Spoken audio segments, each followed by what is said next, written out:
Good morning, my dear children.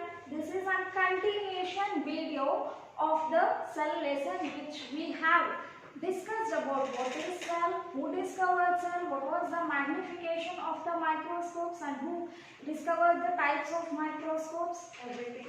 Now we will go on into the next part of the lesson, that is cell theory. That is cell theory. This is the very important topic, my dear children. You will be supposed to ask 2 or 3 marks question on the cell theory, or you may get some questions on the cell theory. It is a very important topic in this cell lesson. Okay, coming to the cell theory, what is this cell theory and who gave the this cell theory is the scientist named M. Schleiden and Theodore Schwann. M. Schleiden and Theodore Schwann. These two of the scientists, where they were, one of them was the zoologist and another was the botanist. Zoology and botany, you know that zoology is nothing but study of animals and botany is nothing but study of plants. They were the scientists who made their theory, who started their research on cell. Okay, as we discussed in our previous video, that every human being starts, or every living organism will be starting its existence with an initial cell, right? No? So from this cell theory, from the postulates of the cell theory only, the definition of the cell was quoted. For you to recall again, I will be telling you again the definition of the cell, that is, cell is the fundamental, structural, functional unit of the life. Okay, understood? So depending upon that, or depending upon the postulates of the cell theory, they quoted the definition of the cell. Understood? So what will be the first postulate of the cell theory is all organisms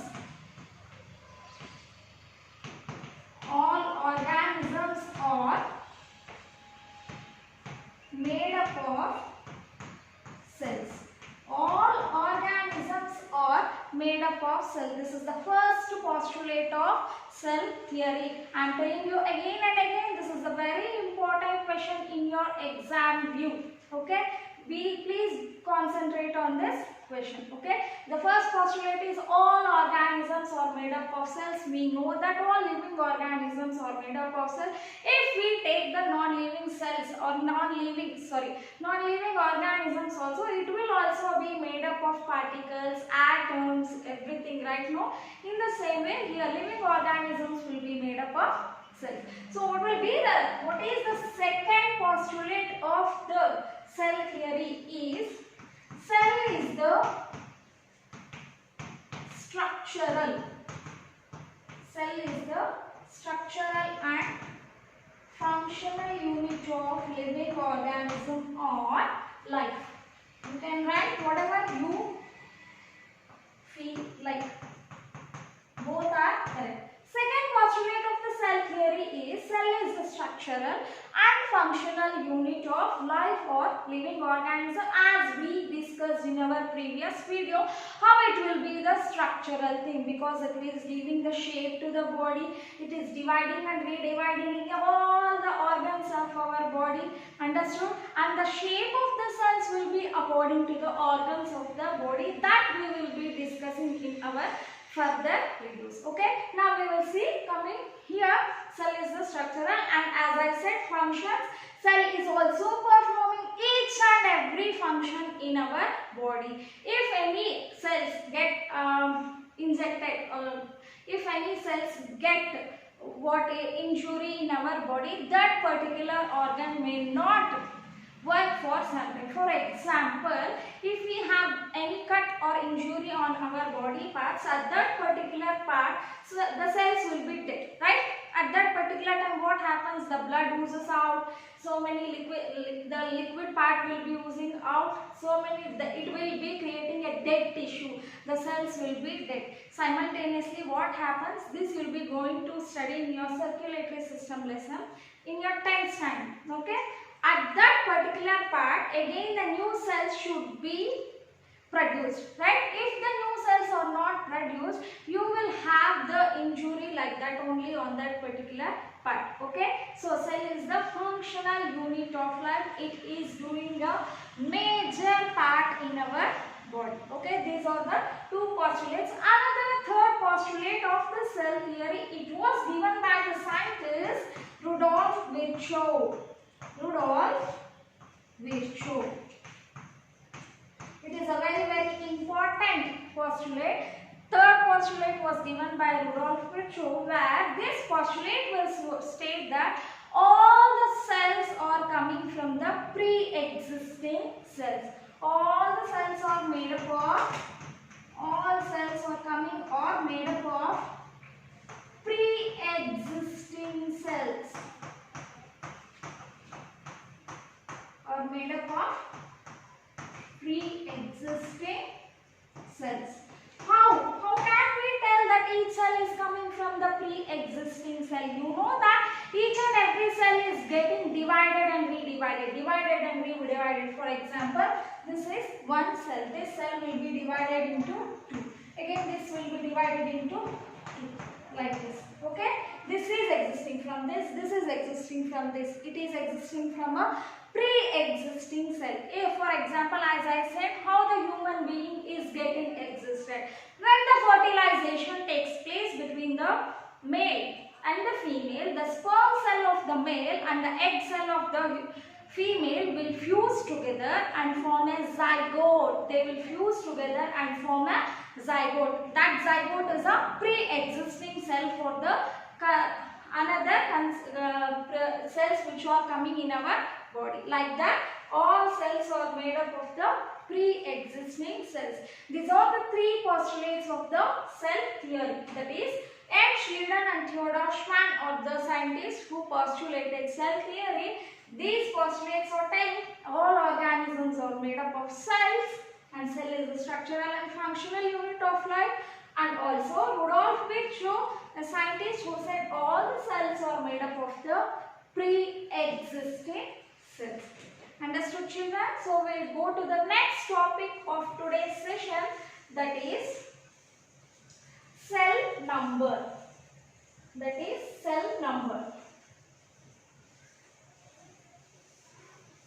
I hope you might have heard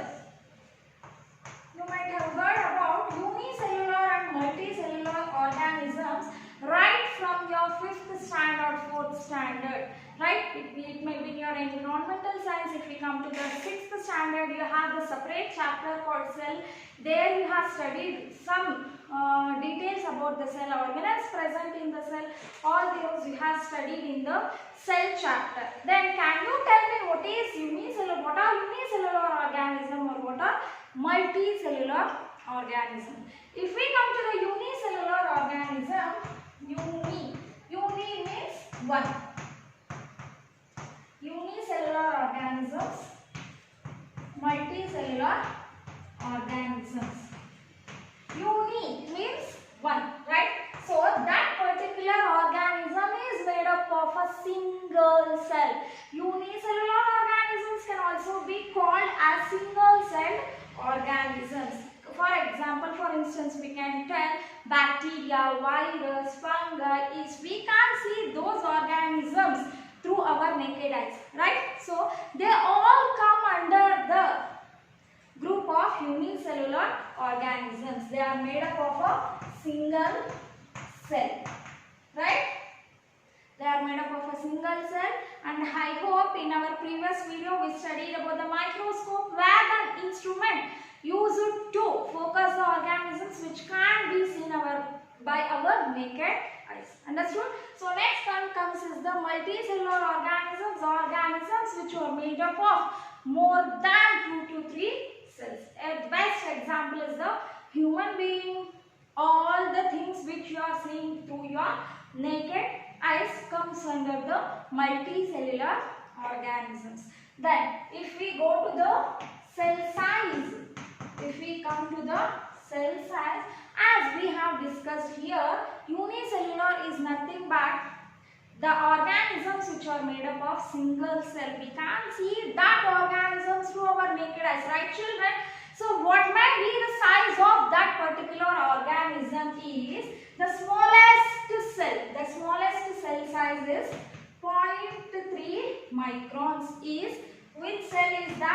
is the bacterial cell.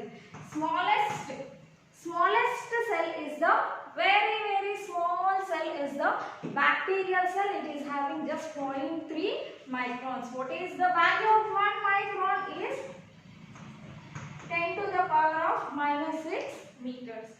Okay, so next one, which will be the longest cell? Which is the longest cell? Longest cell will be the nerve cell. Longest cell is the nerve cell. It is measuring about 1 meter in length. You know very well that where the nerve cell is present, because you have studied in your 8th standard, 7th standard tissues lesson. You know very well about the structure of the nerve cell, everything, right? And you have also studied about the nervous system in your 8th standard, right children?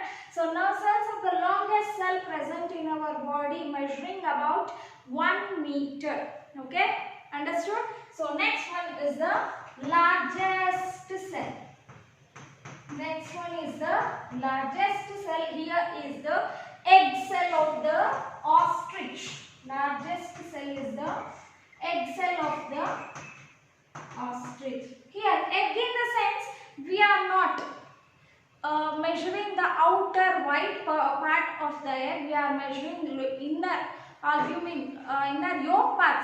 Yolk part of the egg. That is yellow part of the egg. That is the largest cell of the largest cell size, and I want you people to find what will be the size of that ostrich egg. This is your homework question, right? Largest cell, the cell size of the ostrich egg. I want you people to find out that. The longest cell will be the nerve cell, measuring about 1 meter in length, and the smallest cell will be the bacterial cell of 0.3 microns. This is about the cell size. Next comes the cell shape. Next one will be the cell shape. Just now we discussed about the largest cell, smallest cell, longest cell. You know well about the structure of the longest cell, that is nerve cell. It is having a different shape, correct? Now if we take the egg cell, it will be having a different shape. The shape of the cell will be depending according to the place where it is there. Okay, understood? In which organ it is placed. Okay, for example, the cells are present in kidneys also, the cells are present in blood cells or blood also, the cells are present in liver also, liver cells are there, intestinal cells are there, kidney cells, blood cells, so many cells are there, right? Understood children? So it will be having different shapes. For instance, if we take in that way, the first one is the guard cell. Guard cell, this also, about guard cell also you have come across the guard cell in your 8th standard first chapter, transpiration. In that you have studied about the stomata. The structure of stomata will be in the kidney shape, where it will be closing, opening for the which process, my dear children? Yes, exactly, it is the transpiration process. Guard cell, it is having a kidney shape, right?